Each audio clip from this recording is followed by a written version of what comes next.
sengaja aku datang ke kotamu. Iya, jumpa lagi dalam Renungan Harian. Salam sehat, penuh rahmat Tuhan sertamu.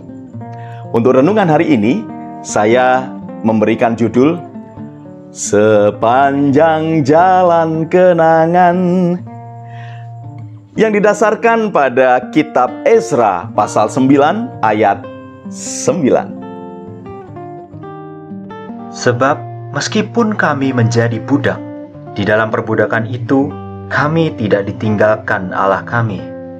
Ia membuat kami disayangi oleh raja-raja negeri Persia, sehingga kami memperoleh semangat untuk membangun rumah Allah kami dan menegakkan kembali reruntuhannya, serta memperoleh kubu pelindung di Yehuda dan di Yerusalem. Saudaraku, lagu Sepanjang Jalan Kenangan yang diciptakan oleh musisi Arianto dan dinyanyikan oleh penyanyi Teti Kadi mengisahkan tentang seorang yang pulang kampung dan mengenang kembali masa berpacaran yang pernah dialaminya. Kenangan itu kembali hidup saat ia menyusuri kembali jalanan yang pernah dilalui. Menurut saya nih, lagu ini mewakili salah satu kemampuan manusia untuk mengingat dan mengenang hal-hal yang terekam di dalam memori. Menurut para ahli, memori adalah kemampuan otak manusia untuk mengkode, menyimpan, mempertahankan, dan mengingat informasi atau pengalaman masa lalu. Sebagian besar informasi tersebut disimpan sebagai kontrol di masa yang akan datang pada aktivitas motorik dan untuk dipakai dalam pengolahan berpikir. Kenangan yang ada di dalam memori menolong seseorang untuk dapat merencanakan dan bertindak di waktu-waktu mendatang. Dengan adanya memori ini, maka manusia dapat bertindak dengan lebih baik dibandingkan dengan tindakan masa lalu. Nah, apa yang seharusnya merupakan hal baik terkait dengan memori itu justru tidak terjadi di kalangan umat Yehuda sekembalinya mereka dari pembuangan. Begini penjelasannya. Peristiwa pembuangan yang dialami oleh Yehuda telah memakan waktu kurang lebih 70 tahun hingga diizinkan pulang kembali ke Yerusalem oleh Koresh. Peristiwa pembuangan itu sendiri dimaknai sebagai cara Tuhan untuk menghukum umat yang telah banyak melakukan dosa. Oleh karena itu, berakhirnya masa pembuangan ini seharusnya dimaknai juga sebagai pengampunan yang diberikan oleh Tuhan kepada umat Yehuda. Dengan kata lain, umat sudah menjadi umat yang baru karena sudah diampuni dosanya. Izin yang diberikan oleh Raja Koresh kepada Yehuda pun adalah untuk membangun kembali rumah Allah. Nah, sebagai umat yang baru ini, maka sudah seharusnya umat Yehuda menjaga kekudusan sikap hidup. Salah satunya dengan cara tidak kawin campur dengan bangsa lain yang tidak dikehendaki oleh Allah.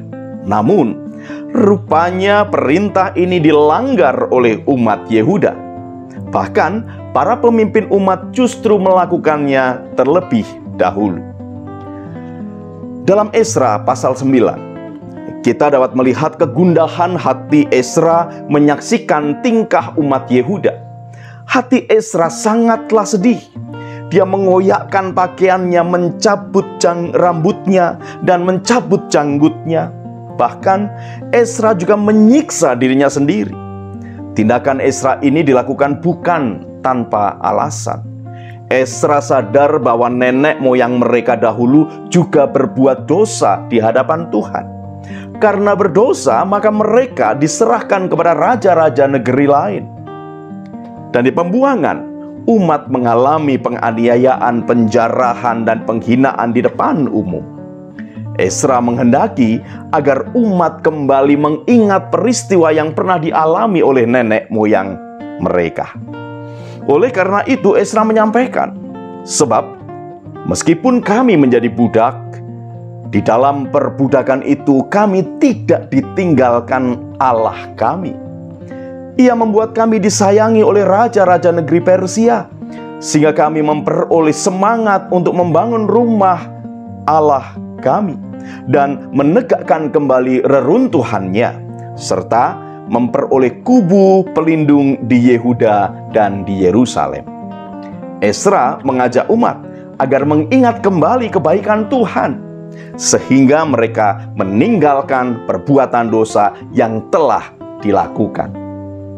Saudaraku, memang benar, mengingat kembali semua kebaikan yang telah dilakukan oleh Tuhan akan menolong kita untuk bisa berjalan dan berlaku sesuai dengan kehendak Tuhan. Bukankah hidup kita ini seperti sebuah perjalanan? Biarlah semua berkat Tuhan di dalam hidup ini menjadi jalan kenangan, di mana kita mengingat berkat dan kebaikan Tuhan, sehingga kita dapat menjaga pikiran, tutur kata, dan tindakan. Kiranya sepanjang jalan kenangan yang sudah kita lalui, kita dapat menyukuri berkat-berkat Tuhan.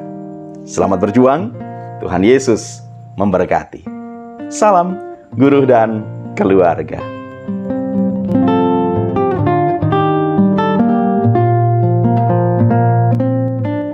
Saudaraku, mari kita berdoa.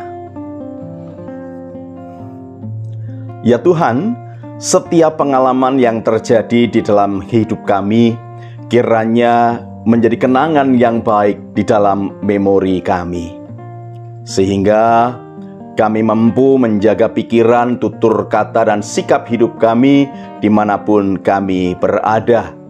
Dan kami mau memakai hidup kami sebagai persembahan yang hidup bagi kemuliaan nama Tuhan.